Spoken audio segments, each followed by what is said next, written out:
Police और बीवी में एक बात कॉमन है कि पुलिस मारती है रिमांड से और बीवी मारती है डिमांड से। पुलिस এবং বউ দুইটার মাঝে কমন একটা কথা আছে যে পুলিশ মারে রিমান্ডে নিয়ে গিয়ে আর বউ মারে নিজের ডিমান্ড দিয়ে, ঠিক কিনা বলে? আজকে একটা 3 পিস, কালকে আর একটা শাড়ি, তারপরে আইফোন 14 চলে আসছে, এবার 15 আসবে, ওইটা আমাকে দিবা। ডিমান্ডের শেষ নাই। তো লোভী মেয়ের এখনো চরিত্রবান মেয়ে হতে পারে না, ঠিক কিনা বলে?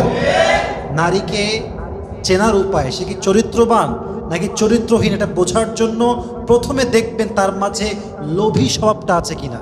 লোভী স্বভাব যার মাঝে আছে তার চরিত্র যুবক ভাইরা কখনো ভালো হতে পারে। তাহলে প্রথম হচ্ছে চরিত্রবান নারীর গুণ হচ্ছে সে কখনো লোভী হবে না, আর চরিত্রহীন নারী যে হবে সে লোভে ভরা তার জীবন হবে। আল্লাহ আমাদের সবাইকে লোভী নারীর থেকে হেফাজত করুন।